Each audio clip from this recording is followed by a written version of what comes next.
Hola, buenos días, María Teresa. Hola, buenos días, doctor.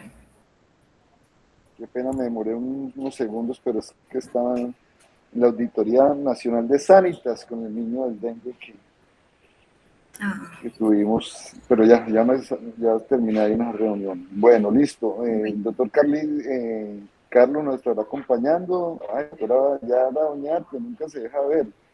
Bienvenida, doctora Yara, qué chévere. Hola, Eh, tú en la pasada también. sí, yo sé, doctora Yara. Rico que esté con nosotros. Carlos Julián, bienvenido. Y estamos esperando al doctor Edwin de pronto. Ojalá que se conecte porque haya confirmado. Bueno, no, pero vamos arrancando, porque es que usted, no sé si pudo recortar algo, pero está Sí, recorté extensa. un poquito. Poquito. Bueno, Bueno, hagámosle. Entonces, grabemos la presentación, por favor. la está grabando Laura. Ok, listo, vamos adelante. Bueno, buenos días. Yo soy María Teresa, soy residente de tercer año y el día de hoy vamos a revisar anafilaxia en el servicio de urgencias. Bueno, este es el contenido de la charla. Como generalidades, tenemos que la anafilaxia es una reacción alérgica sistémica aguda que es potencialmente mortal, es de inicio rápido y pues puede progresar muy rápidamente a un paro cardiorrespiratorio y finalmente la muerte. La presentación clínica como tal de la anafilaxia, la gravedad y el mecanismo de acción pueden variar de forma significativa entre pacientes. También puede estar asociado a otras condiciones alérgicas y como veremos, pues los desencadenantes pueden ser muchos. Los más comunes en pediatría, los alimentos, las picaduras de insectos, la exposición a medios de contraste y algunos medicamentos. Y también veremos más adelante la historia clínica y el examen físico, pues va a ser la herramienta más importante para determinar si ocurrió o no la anafilaxia.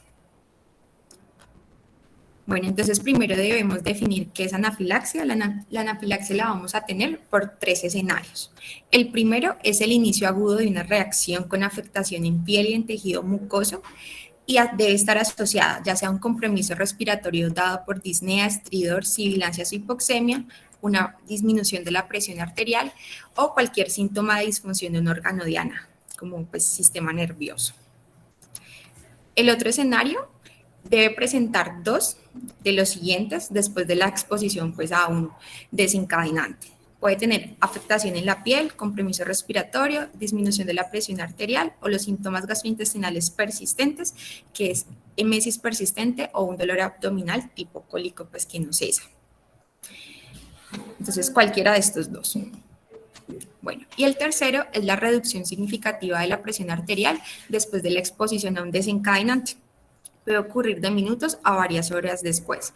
Entonces sabemos que en pediatría, pues hipotensión la podemos definir pues, según los percentiles, pero rápidamente entonces, ¿qué vamos a considerar hipotensión para el contexto de anafilaxia?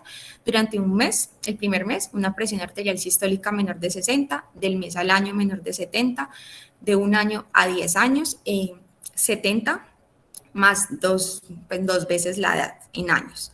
Y ya pues por encima de 11 años, ya menor de 90, como los adultos. Bueno, entonces en cuanto a la epidemiología, la prevalencia estimada de por vida para la anafilaxia es de 0.05 a 5% en Estados Unidos y en Europa se estima del 3%. Y realmente la tasa de mortalidad mundial por anafilaxia es baja, es 0.5 muertes por cada millón de habitantes cada año.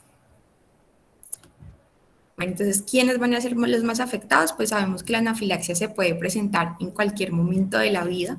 Sin embargo, los más afectados pues, es la población pediátrica, especialmente pues, los lactantes y niños pequeños. Se estima que de los 0 a 4 años tienen una incidencia que es 3 veces mayor que otros grupos de edad. Bueno, este es un estudio, este es el Registro Europeo de Anafilaxia. Se recogieron datos de julio del 2017 a marzo del 2015 en pacientes, pues todos eran menores de 18 años, habían tenido un episodio de anafilaxia y lo que buscó el estudio fue caracterizar a estos pacientes y cómo había sido el evento de anafilaxia. Entonces, ¿qué datos relevantes se encontraron? Pues la mayoría de los accidentes ocurrían en las casas, el 46%, y el 19% pues al aire libre. Y 1/3 de los pacientes ya había experimentado una anafilaxia, ya se había identificado el desencadenante y pues entonces era una anafilaxia que era potencialmente prevenible. En cuanto a los síntomas, la emesis y la tos son los síntomas pues, predominantes en los primeros 10 años de la vida. Ya cuando son adolescentes, pues ya van a mencionar más síntomas subjetivos, como la presión a la garganta, el mareo, entre otros. Bueno, también evaluaron pues, cuál era el tipo de desencadenante. En la población pediátrica, pues lo más frecuente fueron los alimentos con el 66%. Después, en segundo lugar, fue la exposición al veneno de diferentes insectos con 19%. La leche, y de los alimentos, lo más frecuente para este estudio fue la leche de vaca y el huevo de gallina en los primeros 2 años de vida. Y después ya eran los frutos secos, la avellana y el marañón. Y vemos que el maní pues, permanece siendo importante para todas las edades. ¿Qué vemos acá? Entonces que los primeros años de vida, pues los niños es más frecuente que tengan anafilaxia por alimentos o por veneno de insectos. Bueno, entonces cuando se buscó estimar también cómo caracterizar cómo fueron tratados, entonces el 30% de los casos fueron tratados pues por personal no médico, no entrenado. Y de estos, el 10% pues tenían el autoinyector de epinefrina. Entonces, ¿qué pudo concluir este estudio? Pues que realmente, a pesar de que un porcentaje importante de pacientes ya se ha identificado que tienen anafilaxia, no todos disponen del autoinyector de epinefrina. Bueno,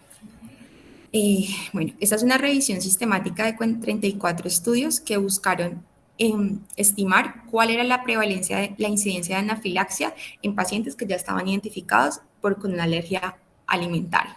Entonces se hizo, pues incluyó pacientes de todo el mundo y se buscó estimar cuál era la incidencia tanto por una anafilaxia que el paciente informó que la había tenido, como una anafilaxia que pues tenía historia clínica, que fue diagnosticada por un médico y que ingresó pues a a un servicio de salud por la anafilaxia. Entonces, ¿qué se encontró? Que la anafilaxia autoinformada por alimentos fue mucho mayor que la que realmente era médicamente diagnosticada. La autoinformada fue de 4.9 por cada 100 personas del análisis y la codificada por el médico fue 0.2 por cada 100 personas del estudio. Igualmente, pues el ingreso hospitalario por anafilaxia. Bueno, a partir de este estudio, entonces se pudo determinar que en todos los grupos, pues que al evaluar todos los grupos de edad, pues la incidencia mayor se va a dar en los menores de 4 años, que se estima entonces que presenten menos de un episodio por cada 300 personas al año, las personas con alergia alimentaria, 1 en 300. Y cuando se evaluó la población menor de 4 años, entonces incluso llegaba a ser 1 por cada 5 personas. Entonces, pues sí es realmente importante. Bueno, en cuanto a la anafilaxia inducida por ejercicio, este puede afectar pues, a pacientes en cualquier grupo de edad, puede afectar tanto atletas como personas que hacen ejercicio esporádicamente y corresponde del 1.5 al 15% de todos los casos de anafilaxia, pues dependiendo de la serie de casos que se revise. Entonces, pues aunque creemos que es muy raro, pues cuando se revisan todos los casos de anafilaxia no lo es tanto. Solo pues hay un estudio que buscó evaluar cuál era la prevalencia de anafilaxia en un grupo de estudiantes de adolescentes. Se incluyeron 7.229 pacientes y el 0.03 pues lo experimentaba. Bueno, y este es otro estudio, una revisión sistemática de 46 estudios que buscó establecer fueron las tasas de mortalidad por anafilaxia. Entonces aquí se revisaron certificados de defunción, historias clínicas y pues otras bases de datos. La mayoría de estudios eran de Estados Unidos. La mayoría de los niños que murieron tenían 10 años. Entonces, se encontraron 16.541 muertes y la mediana de muertes fue de 0.5 muertes por cada millón de personas al año. Pero ¿qué se encontró? Pues que hay diferencias que pueden llegar a ser significativas según la región evaluada. ¿Vale? Esto directamente relacionado pues con la calidad de servicios en salud que reciben los pacientes para llegar a tener el diagnóstico de anafilaxia, hacer la educación para prevenir pues un nuevo episodio. Y la mayoría de estas muertes precisamente eran pacientes que ya habían tenido un episodio previo a anafilaxia. Bueno, entonces, ¿cuáles son los principales factores de riesgo? Pues tener un antecedente de una anafilaxia, ser atópico, no poder evitar pues, el desencadenante, hay trastornos de los mastocitos pues, que se asocian a mayor riesgo y también tanto la mastocitosis sistémica como el síndrome de activación por mastocitos monoclonales. Bueno, y entonces aquí en este estudio se buscó evaluar cuáles eran los factores de riesgo para que existiera una recurrencia. Entonces, ¿qué se encontró? Pues tener múltiples alergias alimentarias, el haber ya necesitado pues haber tenido un episodio de anafilaxia y haber requerido pues la aplicación de epinefrina. Igualmente fue significativo el historial de asma, si era especialmente pues alérgico al maní y otras comorbilidades alérgicas. Todas estas pues se asociaron a un mayor riesgo.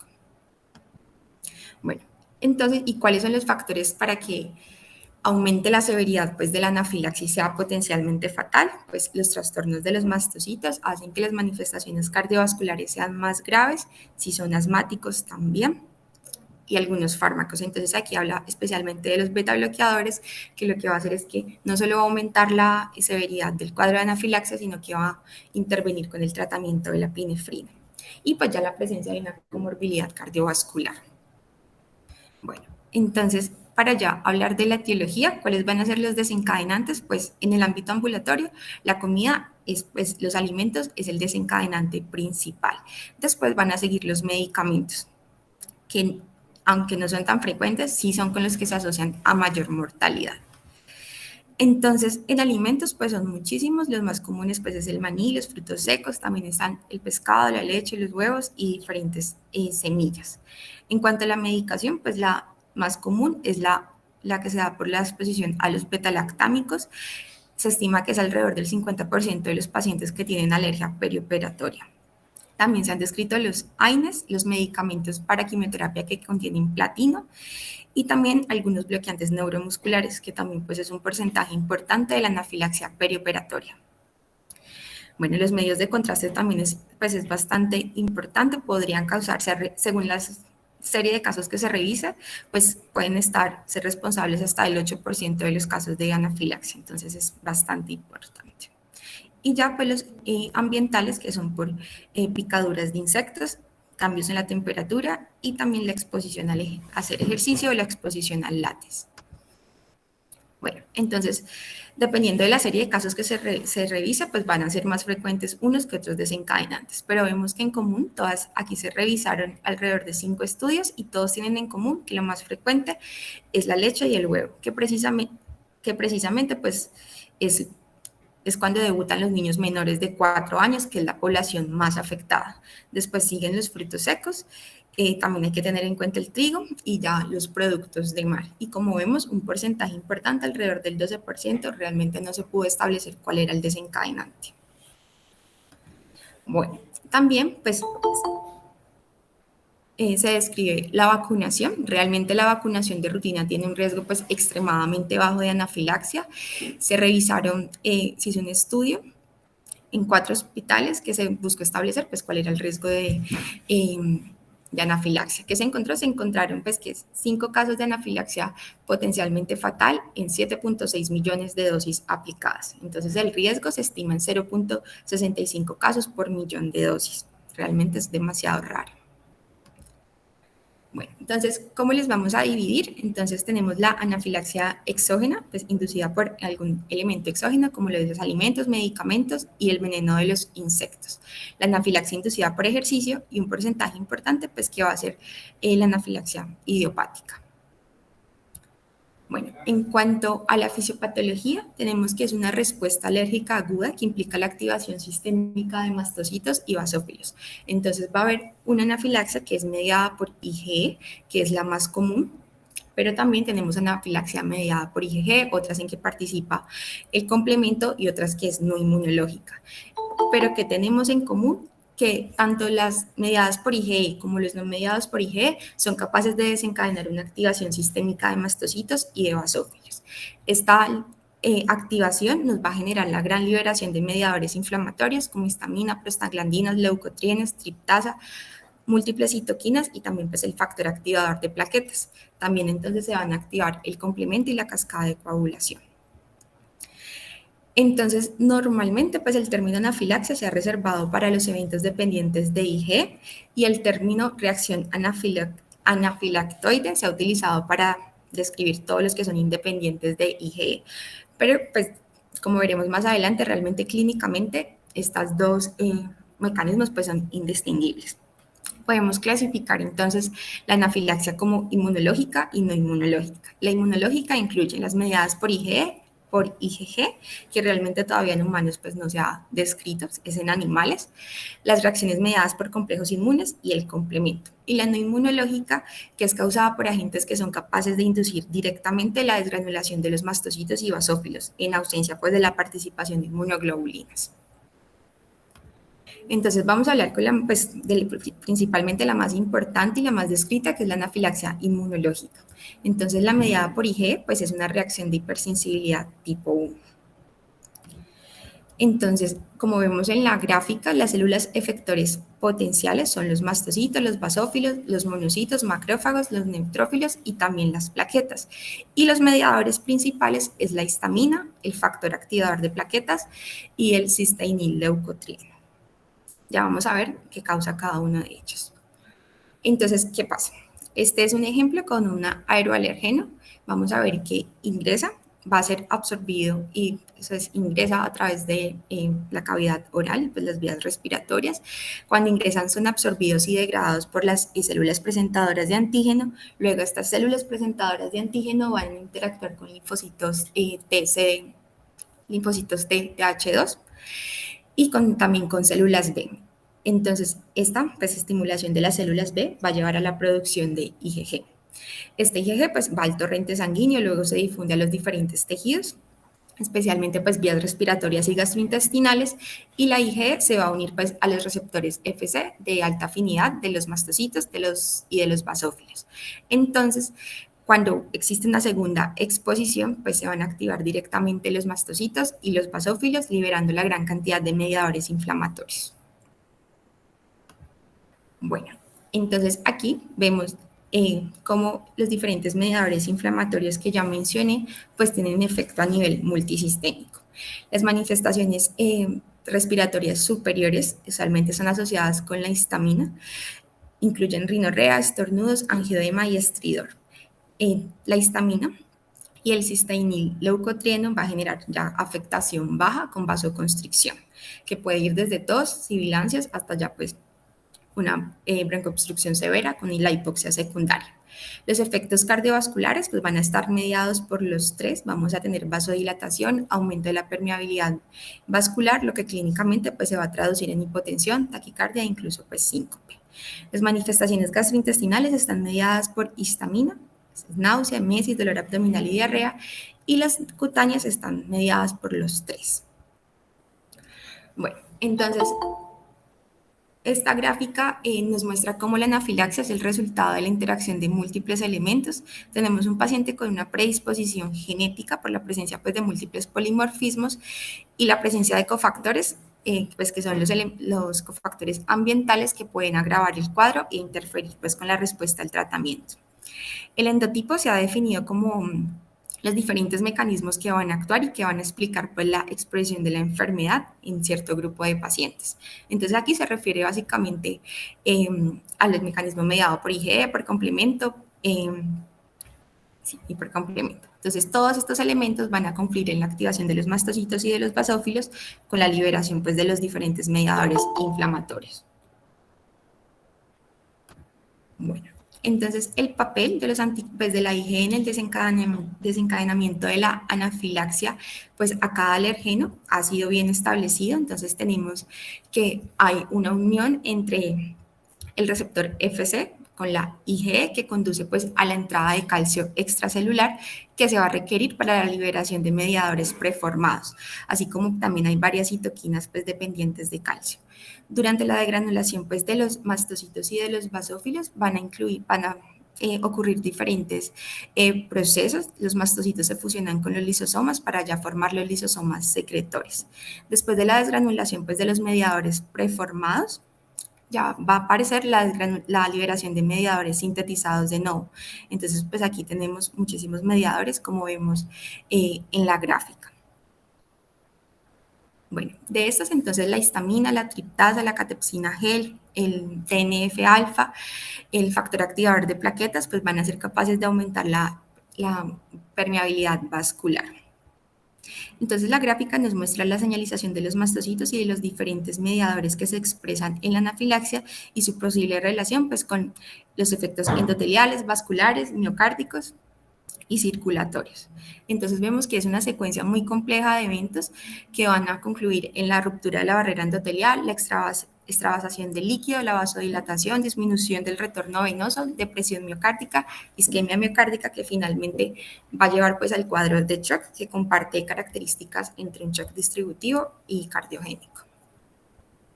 Entonces, como hemos visto, pues lo principal es la alteración de la permeabilidad vascular. Normalmente, pues las células endoteliales controlan el transporte de fluidos, de células inflamatorias y de diferentes solutos, y pues claramente también el transporte de estos mediadores inflamatorios.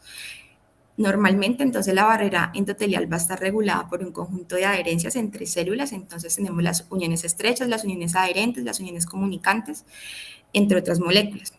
Todos estos factores van a aumentar la permeabilidad y van a provocar la remodelación del citoesqueleto de la actina y la desestabilización pues, de estas uniones de las células endoteliales. Entonces se produce la inducción de haces de actina contráctiles y radiales y la contracción pues, de la actina y miosina va a provocar la reubicación de los complejos lineales. Entonces ya finalmente vamos a tener pues, formación de espacios intercelulares y aumento de la permeabilidad resultante. Bueno, entonces esta gráfica nos muestra la unión del factor activador de plaquetas y de la histamina a sus respectivos receptores que están asociados a una proteína G. Se produce una serie de reacciones que finalmente llevan a la activación de la quinasa MLC, que es dependiente de calcio. Esta lo que va nos da como resultado un aumento de la contractibilidad entre la actina y la miosina, que contribuye a cambiar la orientación de las de actina, pasan de ser paralelas a ser perpendiculares. Entonces aquí se genera pues un estrés en la unión y se va a alterar la integridad finalmente del endotelio con fugas vasculares y pues las características que ya vimos. Tenemos al lado derecho, entonces vemos la acción del óxido nítrico. Este induce pues, la formación de GMP cíclico en las células del músculo liso, va a activar la proteína quinasa que conduce a la recaptación del calcio pues, del citosol por el retículo sarcoplásmico, y también pues, va a haber una entrada disminuida de calcio a través de los canales de calcio dependientes de voltaje. Entonces nos va a disminuir el calcio a nivel intracelular y también pues, va a salir calcio de la célula por medio de los canales de calcio pues, que están mediados por voltaje. Entonces, finalmente, con la disminución de la concentración de los canales de calcio intracelular, vamos a tener la inactivación de la calmodulina y el fracaso pues, para activar todo el proceso de contracción. Bueno, en este estudio se identificó pues, que la gravedad de la anafilaxia en algunos pacientes realmente está asociada con el nivel de estos mediadores inflamatorios. Este demostró particularmente que los niveles más elevados del factor activador de plaquetas pues, va a tener mayor pues, complicaciones y mayor riesgo de muerte. Bueno, tenemos varios fármacos que están implicados en las reacciones inmediatas y pues que son similares, clínicamente son muy similares a la anafilaxia, solo que no van a estar mediadas por IgE, sino por IgG. Entonces se ha propuesto que la activación del complemento por complejos inmunes entre pues, antígenos del fármaco y de IgG nos pueden generar pues, cuadros clínicamente muy similares a la anafilaxia mediada por IgE. Bueno, en cuanto a los medios de contraste, se han propuesto muchos mecanismos no mediados por IgE, entonces tenemos que las moléculas del medio de contraste se van a unir a las porciones Fc de IgG, que ya están unidas pues, a la superficie de los mastocitos y basófilos y va a generar su activación. Entonces no se da todo el proceso que ya habíamos visto previamente, sino que son capaces de desgranular los mastocitos y basófilos en la primera exposición. Bueno, entonces, en cuanto a los otros mecanismos, entonces tenemos que se puede dar por la activación del complemento en ausencia de la formación de complejos inmunes. Esto se ha visto con algunos medicamentos como el propofol. También pues la activación directa de los mastocitos y basófilos por la histamina. Y también tenemos que algunos medicamentos opioides pueden generar liberación de histamina también pues a través de liberación directa sin toda la mediación por IgE. Bueno, entonces esta gráfica nos explica la fisiopatología del mecanismo no mediado por IgE. Tenemos entonces la activación pues, del sistema de contacto que va a producir diferentes respuestas inflamatorias, activación de la cascada de coagulación y activación del complemento. Esto puede ser activado pues, por muchas cosas, por antígenos, por proteínas mal plegadas, pues, entre otros. Entonces, esto todo lo que me va a llevar finalmente es al aumento de la permeabilidad vascular. Bueno, en cuanto a las manifestaciones clínicas, tenemos que un paciente con una anafilaxia pues es un paciente que está críticamente enfermo. El tiempo que pasa entre el inicio de los síntomas, que al inicio pueden ser leves, y el paro cardiorrespiratorio pues puede ser muy corto. Puede ir desde 5 minutos hasta 30 minutos. Usualmente los que son más tempranos los vemos con los medicamentos y ya los alimentos suelen ser un poco pues minutos después. Incluso puede retrasarse horas.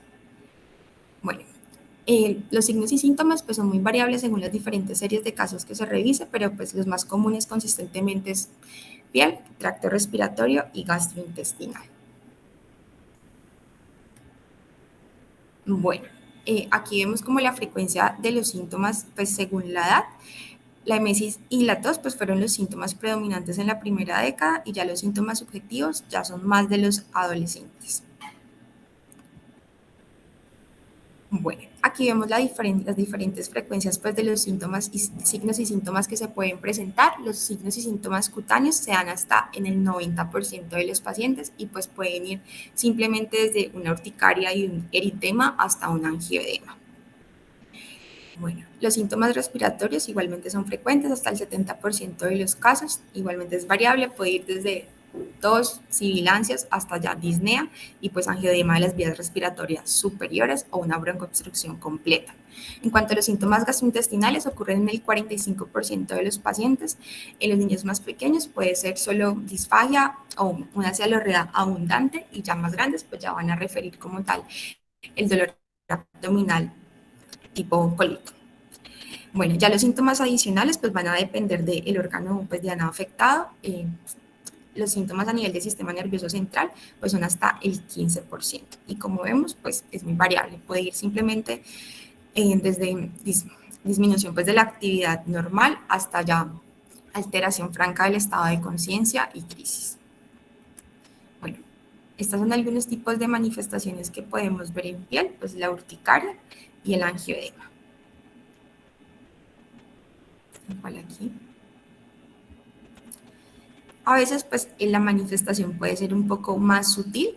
Este es un paciente con anafilaxia que sufrió, pues, tuvo una anafilaxia por el veneno de una abeja en la mano izquierda.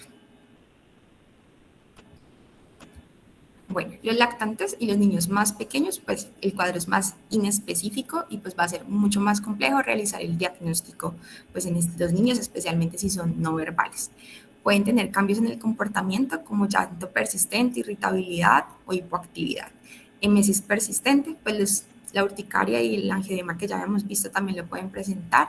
Dificultad para tragar, que a veces se presenta solo como cialorrea, y pues los síntomas respiratorios. En estos pacientes es un poco más frecuente el compromiso a nivel del sistema nervioso.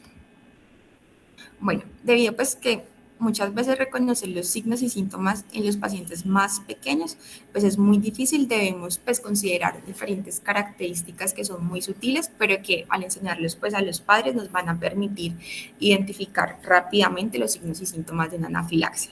Entonces puede ser simplemente que el niño constantemente esté moviendo la lengua o la esté empujando, como pues quiera rascarse porque tiene prurito.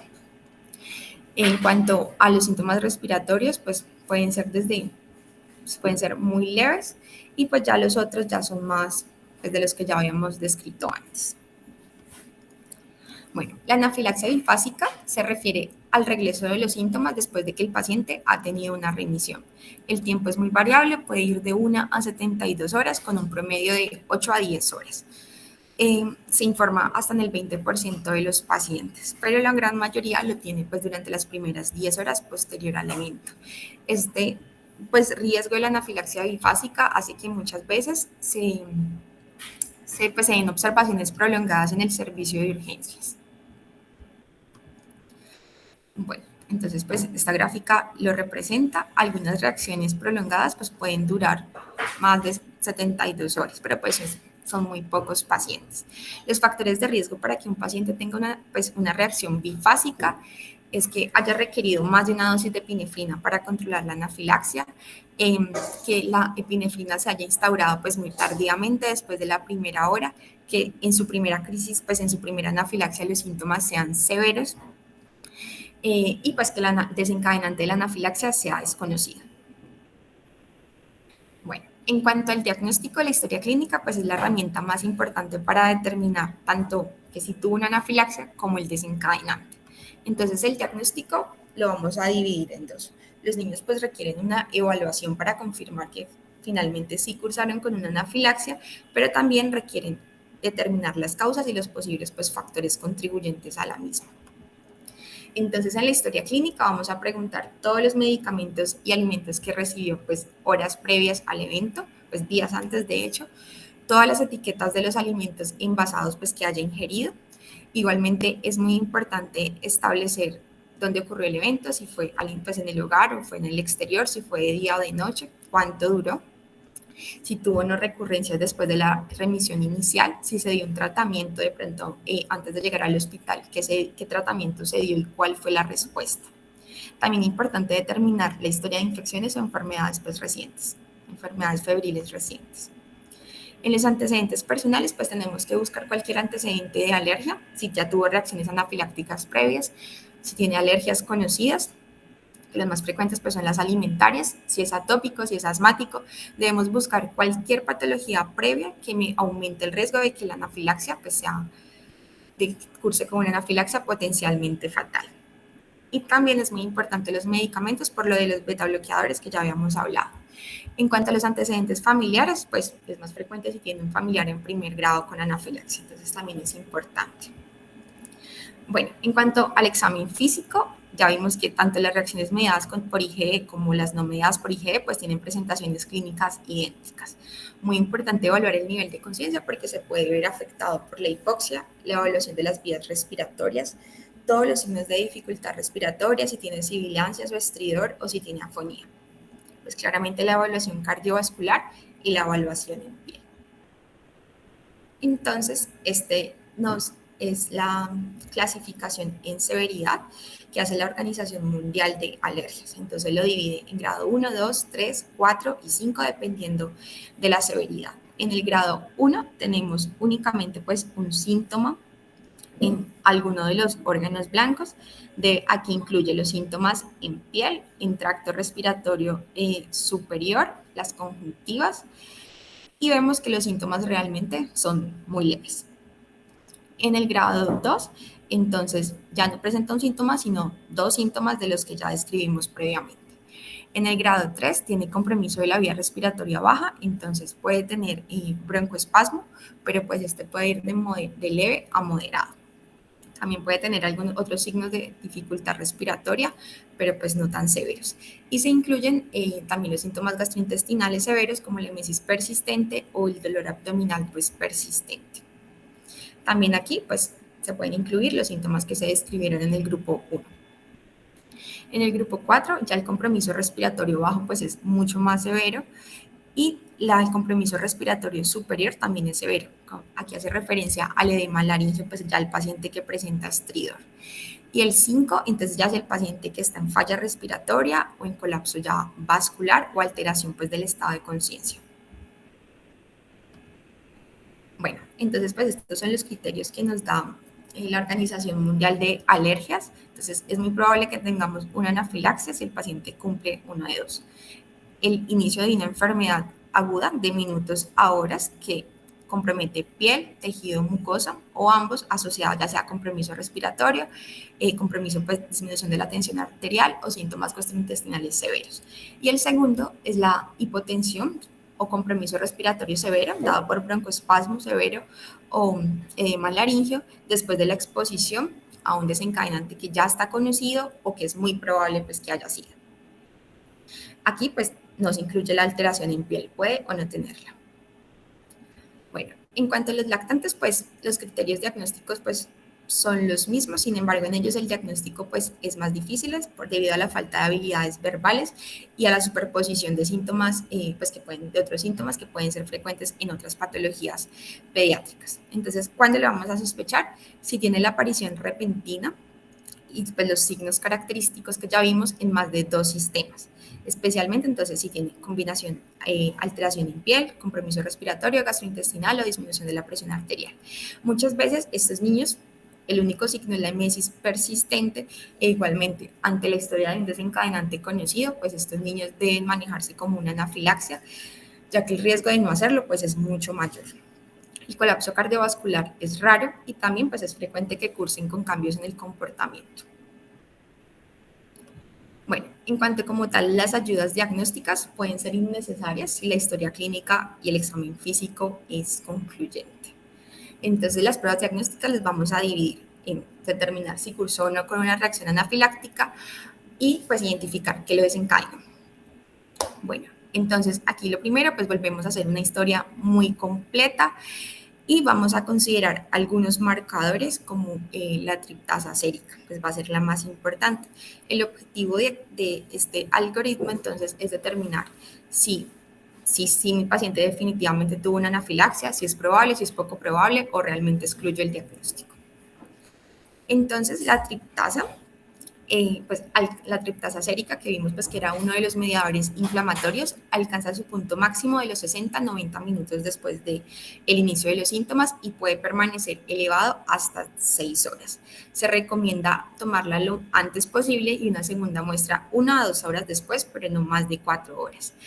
Esta prueba pues, puede ser útil para confirmar el diagnóstico de anafilaxia, aunque tiene pues, algunas limitaciones, y es que usualmente no se eleva en la anafilaxia inducida por alimentos. Bueno, es importante que los pacientes que tuvieron una anafilaxia por veneno de insectos se sometan a esta prueba porque los niveles muy elevados de triptasa inicial se han asociado con mastocitosis sistémica oculta. Entonces, ¿en quién lo vamos a hacer? En los niños mayores de 16 años que tengan una reacción anafiláctica, especialmente si fue después de la exposición al veneno de un insecto. Y pues se debe considerar en los menores de 16. Es importante que tengamos en cuenta que la triptasa sérica se puede elevar en otras condiciones pues, que no son anafilaxia, como la leucemia mielocítica aguda, otros síndromes mielodisplásicos y también el linfoma no Hodgkin. Bueno, entonces estas son algunas recomendaciones. Si el diagnóstico es incierto, pues puede obtener niveles de triptasa. Si hay sospecha de hipersensibilidad pues, a las picaduras de insectos, y pues no la vamos a hacer cuando el desencadenante son los alimentos, pues porque no suele elevarse. La histamina plasmática se va a aumentar en los primeros 5 a 10 minutos, pero solo permanece elevado hasta los 60 minutos. Entonces, pues este corto periodo de tiempo en que se puede detectar hace que realmente no sea pues, muy útil para el diagnóstico de la anafilaxia. Pero sí se puede tomar la muestra en orina, que se hace una recolección en 24 horas, que esta sí puede ser útil, aunque pues técnicamente es más complicado. Bueno, en cuanto a los estudios de orina, entonces podemos medir la histamina en orina, se hace una recolección en 24 horas, sin embargo, pues requiere 24 horas al inicio y idealmente se debe tomar una muestra 24 horas después. Entonces esto hace que clínicamente pues no sea tan útil. Se pueden tomar niveles de prostaglandina D2 que pueden estar elevados y los otros pues realmente es para descartar diagnósticos diferenciales. Bueno, entonces la otra parte del diagnóstico pues es identificar cuál fue el desencadenante. Esto es muy importante porque esto, si identifico el desencadenante, pues aumenta en gran medida la posibilidad de que yo pueda evitar una exposición posterior y pues prevenir la recurrencia de la anafilaxia. Adicionalmente, si de pronto se atribuye un desencadenante que no es, pues esto pone al paciente en más riesgo de que sí se exponga al verdadero desencadenante. Bueno, entonces las pruebas cutáneas pues si necesito un método diagnóstico es la elección para la mayoría de las causas de anafilaxia, como la relacionada con los alimentos, con la picadura de insectos y con medicamentos. Estas pruebas son válidas cuando el evento pues, se debe a una reacción mediada por IgE. Si es por otros mecanismos, pues no va a ser útil. Y es más sensible pues, que las pruebas in vitro. Tenemos dos tests, el prick test o la prueba pues, percutánea. Esta prueba lo que consiste es que voy a depositar en la piel del antebrazo una gota de la sustancia que quiero evaluar y después a través de la gota, pues con una aguja, con una lanceta, se perfora un poquito. El test intradérmico ya consiste como tal en inyectar una mínima cantidad de la sustancia, pues de forma intradérmica, lo más superficial posible. Es importante que estas pruebas pues se deben realizar bajo entornos médicos donde se pueda controlar una potencial anafilaxia. Los pacientes muchas veces están medicados crónicamente, entonces se deben suspender los antihistamínicos dependiendo del antihistamínico 3 a 7 días antes. Y si el paciente ya ha tenido una anafilaxia y ya lo voy a evaluar pues posteriormente, debo esperar hasta 4 semanas para que haya recuperación en la capacidad de los mastocitos y de basófilos pues de liberar de los diferentes mediadores. Y lo ideal es que utilicemos pues los extractos estandarizados. Bueno, entonces cuando lo voy a mandar en pacientes con quien sospecho una posible anafilaxia por agentes biológicos, pero no tengo seguridad de ello, en sospecha de hipersensibilidad a las picaduras de insecto y se puede sugerir en entornos perioperatorios cuando realmente necesito saber cuál fue el medicamento que desencadenó la anafilaxia. Bueno, entonces pues así se hace. Este es el prick test y aquí vemos pues una prueba positiva. Lo importante que entendamos es que tanto los resultados de las pruebas cutáneas como las pruebas in vitro siempre deben interpretarse en el contexto de la historia clínica, porque pues algunas veces pueden existir resultados positivos, que me está documentando que hay una sensibilización, que hay anticuerpos IgE, pero no necesariamente me dice pues que ese fue el que me desencadenó la anafilaxia. Entonces, personas sanas pues tienen pruebas positivas, pero realmente hasta el 25%, pero realmente pues nunca han cursado con una anafilaxia ni van a cursar con una anafilaxia. Y también pues pueden haber falsos negativos. Y también puede haber un periodo pues, refractario cuando las pruebas se hacen muy tempranamente después del episodio agudo. Bueno, en cuanto ya a las pruebas para medir IgE específica para diferentes desencadenantes, se hacen pues en sangre, son útiles, pero como ya habíamos visto, son menos sensibles. Depende exactamente pues de la confiabilidad de cada laboratorio y la capacidad de interpretar los resultados y la disponibilidad pues que tengamos el material de prueba confiable. Entonces, lo puedo realizar en pacientes con sospecha de anafilaxia pues inducida por alimentos, inducida por látex y no se realiza rutinariamente pues en la hipersensibilidad por picaduras de insectos. Bueno, las pruebas de desafío se pueden considerar en pacientes en los que yo tengo una alta sospecha clínica, pero las pruebas cutáneas son negativas.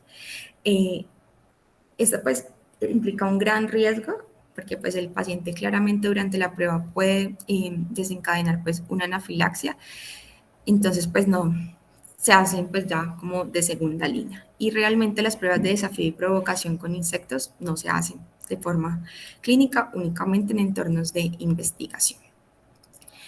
Bueno, entonces hay pacientes, un porcentaje muy pequeño, que requieren pues, un aspirado de médula ósea.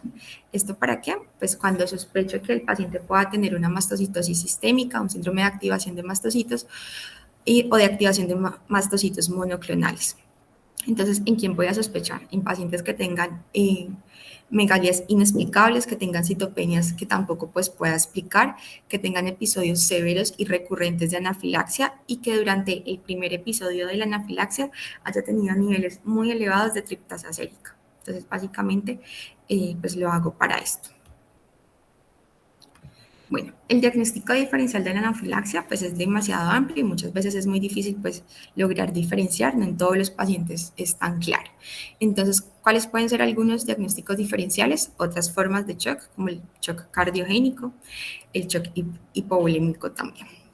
La producción exógena pues, de histamina, esto se da sobre todo en patologías oncológicas como la leucemia promielocítica aguda sí, esta. Y pues también claramente los pacientes con mastocitosis sistémica. También el síncope vasovagal, pues me puede hacer pensar, en algunos pacientes me puede confundir el diagnóstico. Bueno, también hay causas asociadas pues a la ingesta de medicamentos que no son como tal una anafilaxia. Estas pueden ser por glutamato monosódico, algunos sulfitos, envenenamiento por escombroide, que es por la exposición a un pescado. Y también pues hay condiciones no orgánicas como tal, como ataques de pánico, el síndrome de Munchausen por poder y también pues en nuestro medio, muy importante, siempre descartar maltrato, porque muchas veces se puede presentar como un paciente que simplemente tuvo un colapso. Bueno, y pues otras causas importantes, el feocromocitoma pues también puede generar sintomatología similar. Bueno, en cuanto al tratamiento, pues la primer terapia y lo más importante, pues es la administración oportuna de la epinefrina. En el contexto de la anafilaxia no existe una contraindicación absoluta para la administración de la misma.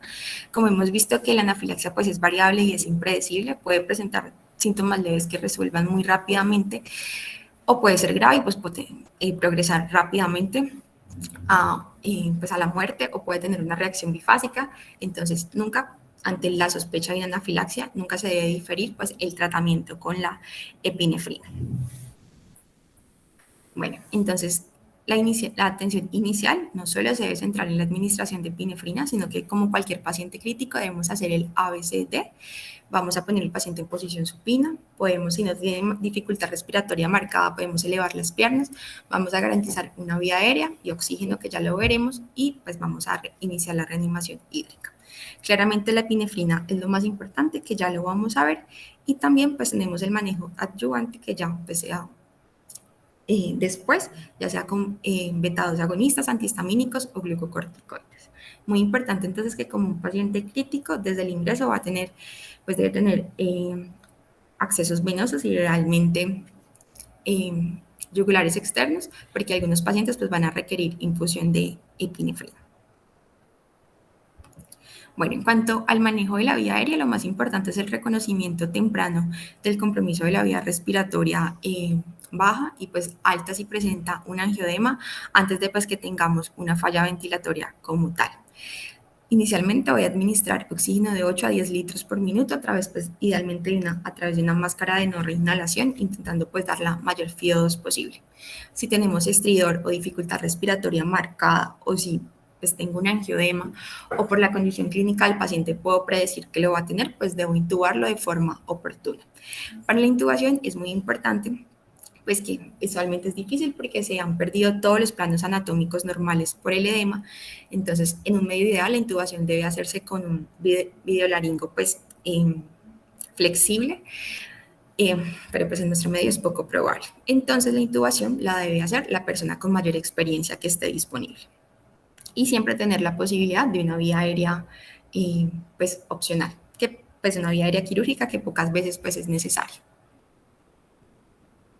En cuanto a la reanimación hídrica, como habíamos visto, pues tenemos un aumento de la permeabilidad vascular, entonces realmente el volumen intravascular va a estar depletado, puede haber hasta una pérdida del 35 al 50% del volumen intravascular.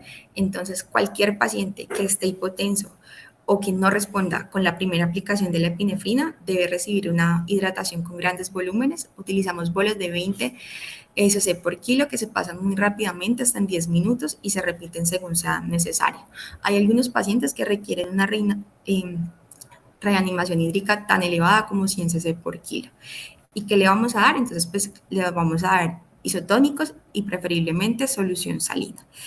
El lactato, pues potencialmente me podría contribuir a la alcalosis metabólica. Y la dextrosa pues se extravasa mucho más rápido al espacio extravascular y los coloides pues no van a conferir ninguna ventaja en este tipo de shock. Bueno, entonces ya para empezar a hablar de la epinefrina, que es lo más importante en el tratamiento, debe administrarse tan pronto se reconozca la anafilaxia, incluso si no estoy seguro del diagnóstico. Solo la sospecha clínica alta, incluso si no cumple los criterios que ya habíamos visto, pues me indica que el paciente requiere la epinefrina dado pues el riesgo-beneficio. Y realmente no hay ensayos aleatorios que me evalúen la eficacia de la epinefrina, pero pues ya veremos más adelante que en diferentes series de casos los pacientes que se han muerto pues se murieron porque no se les administró la epinefrina o se hizo muy tardíamente. Entonces, ¿por qué es el medicamento de elección? Porque la epinefrina aborda los diferentes cambios fisiopatológicos que ya vimos en la anafilaxia, disminuye la liberación de los mediadores inflamatorios por los mastocitos, es capaz de revertir la obstrucción del flujo de aire pues, a nivel respiratorio superior e inferior y revierte el colapso cardiovascular. Lo hace a través de sus efectos alfa-1 agonistas pues, adrenérgicos que me generan vasoconstricción, aumenta la resistencia vascular periférica y pues también por este efecto disminuye el edema de la mucosa. Con el efecto beta-1 entonces tenemos mayor inotropía y cronotropía y con el beta-2 pues me va a ayudar a la broncodilatación. Bueno, entonces la epinefrina actúa por dos vías. Una lleva a aliviar la tensión radial que tenemos en las fibras de actina y estabiliza las uniones entre las células. Y la otra me lleva a la estabilización de los complejos de la cadena vascular endotelial, con la posterior entonces estabilización de la barrera endotelial y finalmente la disminución de la permeabilidad vascular. Entonces, el problema pues realmente no se han hecho, como les dije, ensayos aleatorios y controlados con placebo pues, para evaluar la epinefrina pues, por razones éticas y la evidencia de su uso proviene pues, de estudios observacionales. Entonces, ¿qué se ha visto? En las diferentes series de casos se vio que los pacientes que se mueren o que tuvieron una anafilaxia casi fatal, se mueren porque la epinefrina se dio muy tarde, hasta después de 180 minutos después de haber ingerido el desencadenante, que en este caso fueron los alimentos. En el otro estudio, pues que es viejito, que se realizó de 1992 al 98, se vio que el 14% de los pacientes que fallecieron recibió la epinefrina justo antes de entrar en paro. Entonces, pues esto es algo que no debería pasar. Bueno, En cuanto a las indicaciones de tener un autoinyector de epinefrina, pues las indicaciones absolutas es de una anafilaxia o tener el antecedente de una mastocitosis sistémica. Ya las otras indicaciones relativas hacen referencia a los pacientes que no han tenido anafilaxia, pero que han tenido reacciones alérgicas que van hasta moderadas. Entonces, siempre ante la anafilaxia administramos epinefrina, pero debemos tener cierto cuidado con algunos pacientes. Los pacientes con enfermedad cardiovascular, los pacientes que reciben antidepresivos tipo inhibidores de la monoaminoxidasa. ¿Por qué? Porque este pues bloquea el metabolismo de la epinefrina o que tengan condiciones preexistentes que se puedan complicar, como una cirugía intracraneal, un aneurisma aórtico, hipertiroidismo o hipertensión no controladas. Y los medicamentos estimulantes y en nuestro medio pues algún consumo de SPA, pero siempre pues el beneficio supera el riesgo. Entonces se recomienda la epinefrina, pues la inyección intramuscular de epinefrina versus la subcutánea. ¿Por qué? Pues porque me permite un aumento más rápido de las concentraciones de epinefrina y es pues más segura. La dosis recomendada es de 0.01 miligramos por kilo con una dosis máxima de 0.5 pues por dosis única. Se inyecta en el músculo vastolateral y si no hay respuesta la puedo dar cada de 5 a 15 minutos o antes pues si el paciente está muy deteriorado. Usualmente los pacientes resuelven con la primera dosis y si requieren más, usualmente no es más de 2. Estas son las dosis de los autoinyectores. Estos pues ya vienen con dosis medida. Entonces pues hay varias marcas disponibles con diferentes dosis que van desde 0.1 hasta 0.5. Entonces, en menores de 10 kilos, usualmente pues debería dar la dosis exacta que me da por kilo. Sin embargo, en un ámbito extrahospitalario, pues si tengo el EpiPen de 0.1 miligramos, pues es preferible esto. En los niños de 10 a 25, usualmente se formula el de 0.15, entre 25 y 50 de 0.3 y más de 50 de 0.5, que ya pues es la dosis máxima. Hay problema con los adolescentes que son obesos porque pues muchas veces la aguja no llega hasta el músculo. Estos son los diferentes autoinyectores que existen y realmente pues es que aplicarlos es muy fácil y lo puede hacer hasta pues hasta el propio niño que está pues adecuadamente educado. Entonces pues se destapa, únicamente lo que hay que hacer es presionar en el músculo, en el vasto lateral y mantenerlo ahí por 10 segundos. En cuanto a los bolos de epinefrina, pues realmente no se recomiendan, se asocia significativamente a que haya una sobreedificación y pues a las complicaciones cardiovasculares de dar una dosis elevada de epinefrina. Entonces deben evitarse. La única posible indicación relativa sería el adolescente que está en colapso cardiovascular o pues que va a tener un colapso cardiovascular que no está respondiendo a la epinefrina intramuscular y que no le puedo dar una infusión de epinefrina. En este caso, estos adolescentes puedo administrar de forma lenta 50 a 100 microgramos, pasando pues muy lento. Usualmente se diluye en 10 y se pasan 10 minutos. En los niños, pues que no sean adolescentes, no, pues realmente no deben darse. Bueno, en cuanto a la infusión, entonces los pacientes que no responden a múltiples inyecciones intramusculares y a la reanimación con líquidos, pues no están bien perfundidos, entonces la epinefrina que está en el músculo pues realmente no está haciendo su acción. Entonces estos pacientes tienen indicado la infusión de epinefrina. ¿Cuál es la dosis? La idea es hacer una infusión de 0.1 a 1 microgramo kilo minuto. ¿Cómo lo preparo? Entonces agrego 1 miligramo de epinefrina a una bolsa de 100 cc de solución salina o de dextrosa al 5. Entonces, dependiendo de la ampolla que tenga, pues voy a agregar el cierto número de cc. Si tiene de 0.1 miligramos por mililitro, pues le doy 10 cc. Y si tengo la de 1 en 1, que es la más frecuente, simplemente le administro 1. E impondo inicialmente la dosis a 0.1 miligramos kilo minuto. Siempre, pues obviamente con bomba de infusión y con monitoría continua. Bueno, entonces así es muy fácil. Estas tablas existen pues para casi todos los pesos y la idea es que estén siempre disponibles para evitar errores en la medicación de la epinefrina, porque muchas veces estos medicamentos se pasan en servicios de urgencia mientras se llega a la UCI, pues no es un medicamento, no es frecuente que hagamos una infusión de epinefrina a los niños. Entonces, tengo los microgramos por kilo por minuto que le debo dar, lo multiplico por el peso del paciente y me da los microgramos por minuto. Y después, entonces, establecemos los mililitros por minuto que requerimos para estos microgramos y ya lo multiplicamos por 60 y así es que ponemos la bomba de infusión. Bueno, en cuanto a los agentes adyuvantes, pues en ningún momento no hay ningún sustituto para la epinefrina. Estos simplemente van a ser una ayuda para los síntomas y pues nunca deben ser el tratamiento inicial.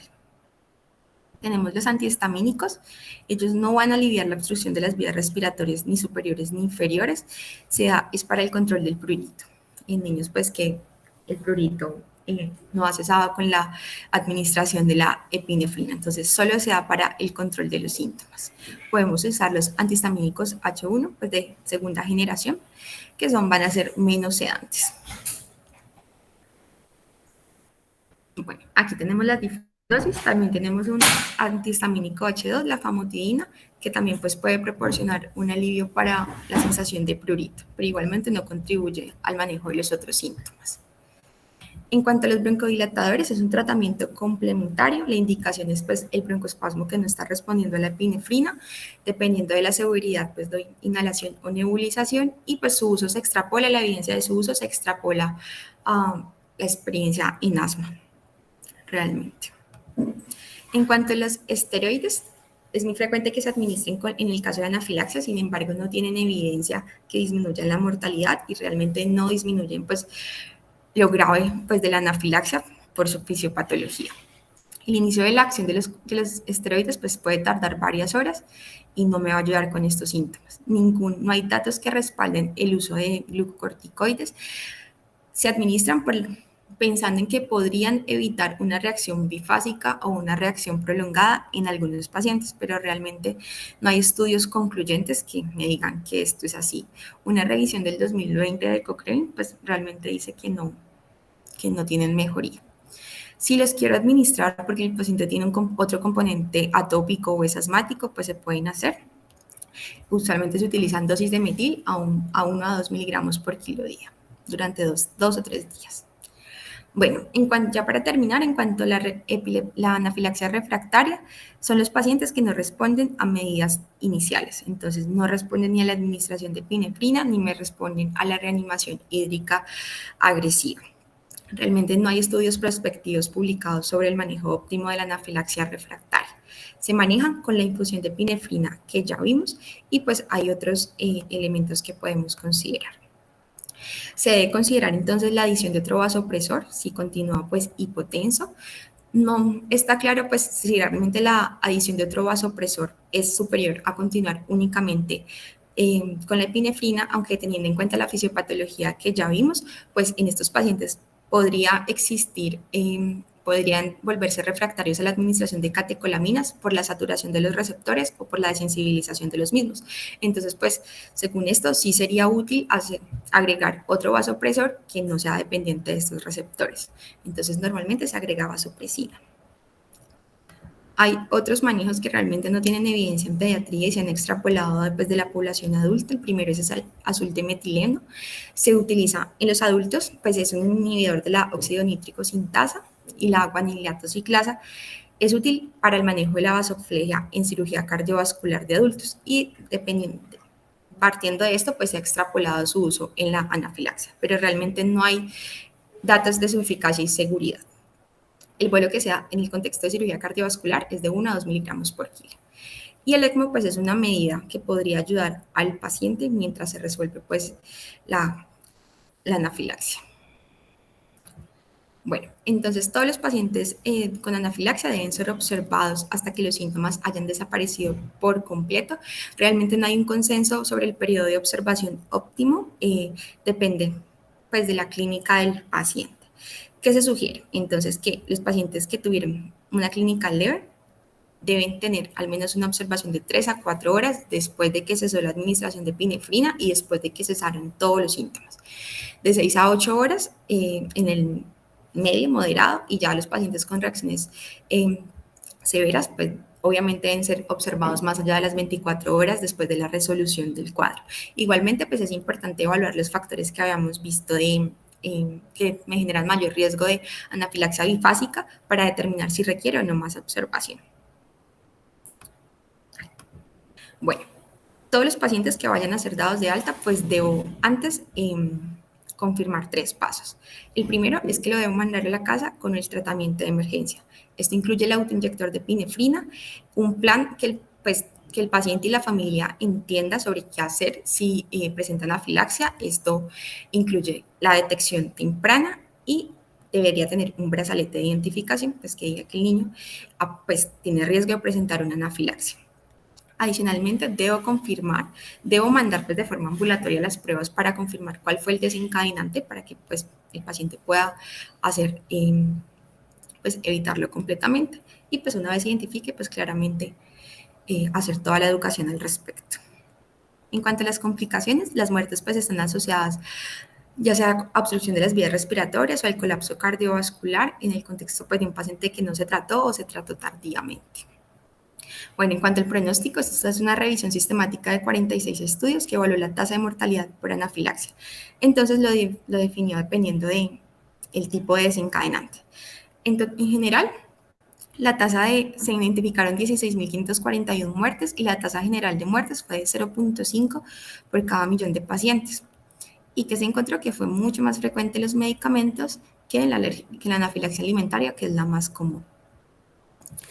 Los factores que me ponen en riesgo de que el paciente tenga una anafilaxia potencialmente fatal o que ya muera por esto, entonces es la edad, obviamente los lactantes, porque usualmente el diagnóstico se hace tardío, y los adolescentes porque pues, es una población que se expone a mayor y tiene mayor riesgo de seguirse exponiendo al desencadenante.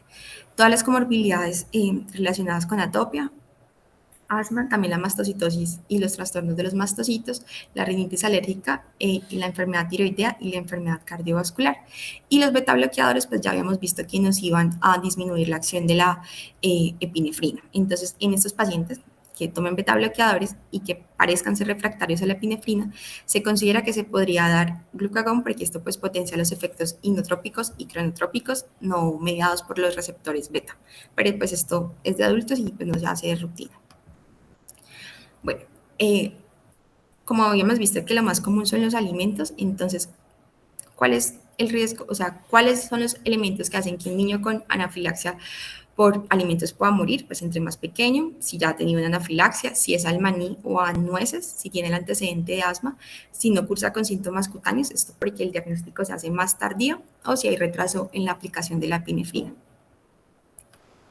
Bueno, y el riesgo de recurrencia, pues se ha estudiado, hay diferentes estudios que nos muestran que el riesgo de recurrencia es variable, se estima entre el 18 y el 30% de los niños.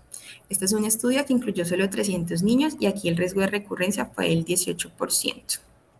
Y la mayoría era por alimentos.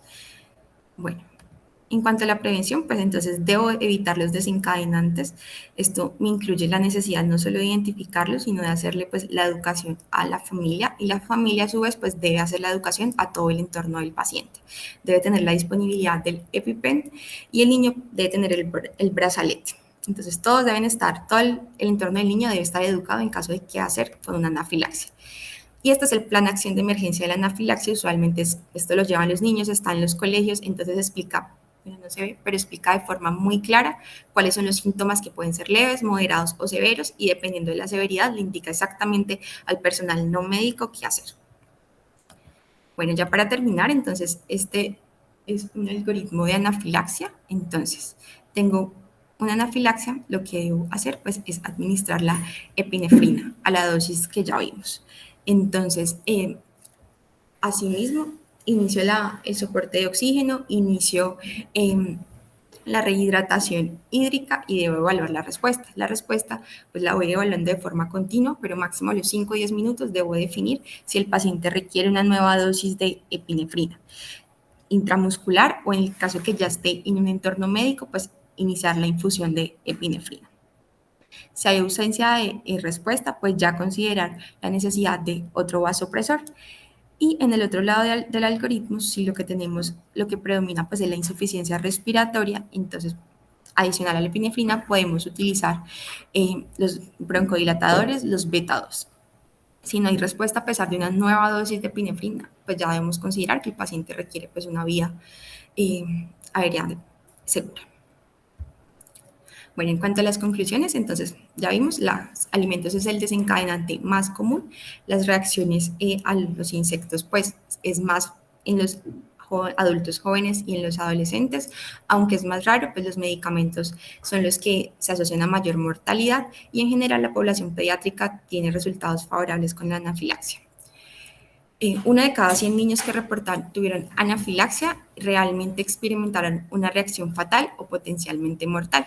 Y la epinefrina está infrautilizada, esto es debido pues a la falta de acceso, la dificultad para conseguir el EpiPen y también el miedo del cuidador a de pronto administrar la epinefrina cuando no la requiere. Y eso es todo.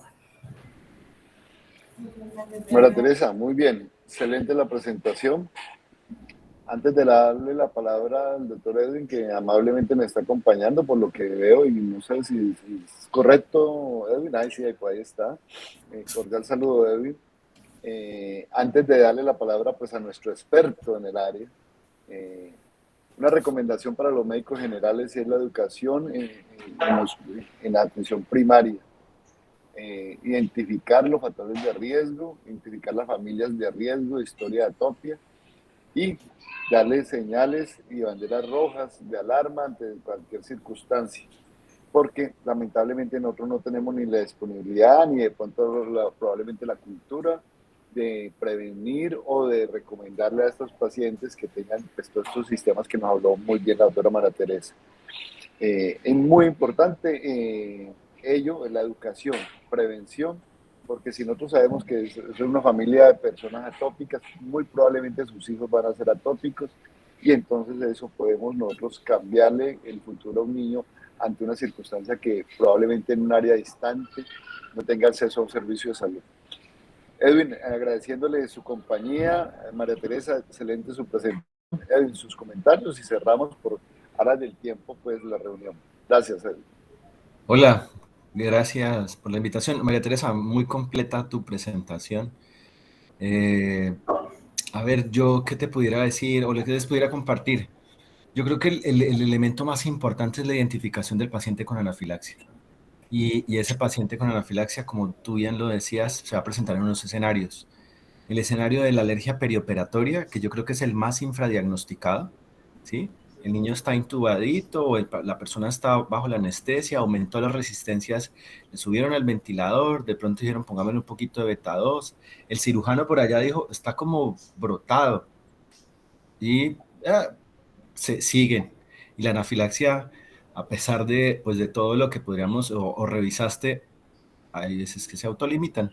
Entonces, digamos que pasa, pero en un segundo evento puede ser esa persona tener ya una reacción que no vaya a responder. Entonces, yo creo que la identificación de los escenarios es uno de los elementos más importantes. El otro elemento que creo que en pediatría, por la particularidad de que estamos viéndolo más frecuentemente nosotros, es la alergia alimentaria, ¿ya? Y entonces, con alergia alimentaria, como estamos como en la cabeza con el chip de la proctocolitis alérgica y la benevolencia de ese cuadro clínico, dejamos de lado las alergias mediadas por IgE. Y en ese sentido, entonces no clasificamos bien en ello y creemos, es APLB o es una alergia alimentaria y es alérgico al huevo y ya, o sea, como que alérgico al huevo y va por ahí por la calle, sin tener la claridad de si maneja y sabe reconocer los signos de anafilaxia y si tiene a disposición la adrenalina. Y ahí me voy al punto o al capítulo que me parece muy importante.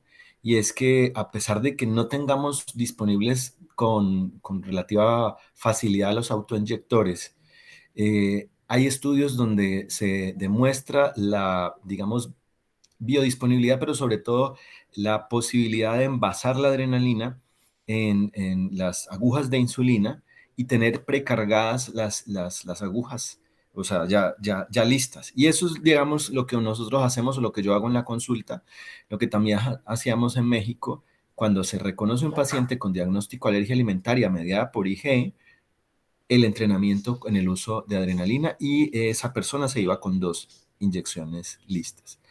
Pueden, pues en buenas manos, o sea, vienen hasta 90 días se puede mantener y cada 3 meses se están cambiando. Si bien los autoinyectores están en el POS, no los traen, ¿ya?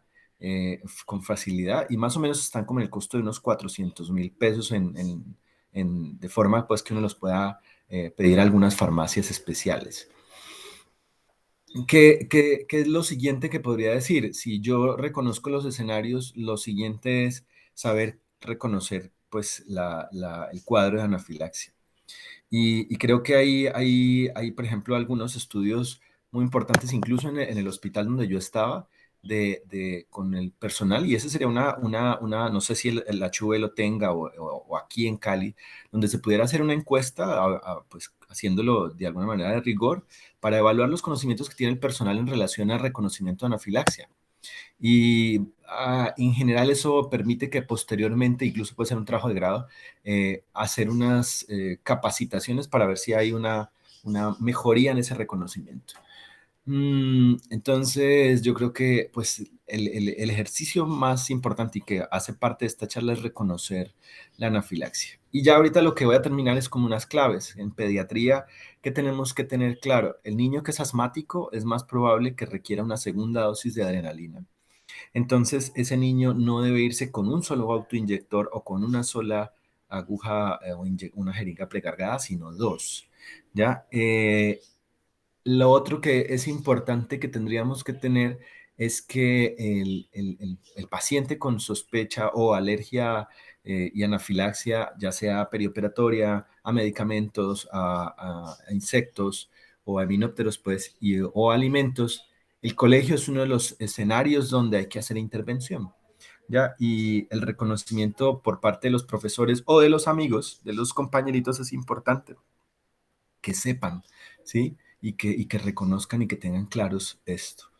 No sé si tienen alguna duda, pues, o sea, yo creo que en términos de la información fue muy amplia lo que nos compartió María Teresa, pero no sé si ustedes tengan alguna Edwin, duda. muchas gracias. Muy, muy, Gracias, muy doctor. amable, María Teresa, muy bien.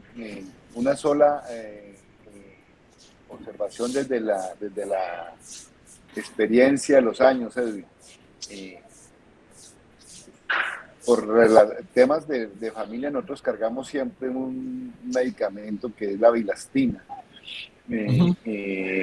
porque tenemos hijas atópicas, y la verdad es que la bilastina, si bien no reemplazaría la adrenalina, la bilastina tiene un mecanismo de acción muy, muy interesante, Edwin, que no sé si qué tanta experiencia tú tienes con ello, pero yo se lo sugiero y se lo recomiendo al que sea, que funciona muy, muy bien y muy rápidamente. Obviamente no son los casos extremos, que nunca va a reemplazar una adrenalina, pero es algo interesante que nosotros hemos visto y que funciona relativamente, no, funciona muy bien. No sé si tú tienes alguna experiencia, y con eso terminamos la revisión, María Teresa. Bueno, es que si yo clasifico anafilaxia, lo siguiente que debe pasar en mi mente es adrenalina, ¿ya? Y si yo lo que digo es, hay síntomas menores o síntomas leves, y ahí esa es la condición que genera mucho ruido en la Esa es la gente. clave. Sí, porque hay varias clasificaciones, probablemente las mencionó antes de que yo lo entrara, María Teresa, pero eso ha hecho que se confunda. Entonces, pero si yo digo, hay más de 2 órganos afectados, o hay reacción, digamos, en el caso de reacción extendida grave con las picaduras, ¿sí? Yo creo que ahí lo que tiene que tener nosotros en la cabeza es adrenalina, ¿ya? Y el uso, como lo mencionaba ahorita, menor de 10 años, menor de 10 kilos, menor de 30, mayor de 30 kilos y mayor de 50, para tener una practicidad en el uso de la dosis, es como lo más importante. Ya en relación a síntomas menores, pues sí, los antihistamínicos pues podrían en relación a piel, si es solamente piel, hacerlo. Definitivamente esteroides no es la condición, y la observación mínima que tendríamos que tener con estos pacientes que nosotros pongamos diagnóstico de anafilaxia es al menos 8 horas, sobre todo para prevenir las reacciones bifásicas, más que prevenir, para estar atentos a la presencia de las reacciones bifásicas. Ya, porque sí me ha tocado eso, pues ver que diagnóstico de anafilaxia, a las 3 o 4 horas está en su casa y le pusieron adrenalina. Ok. Bueno, muchas gracias, Edwin. Bueno, María Teresa, muy Gracias, bien, muchas doctores. gracias. Feliz tarde para todos, muy amable. Chao. No, pues,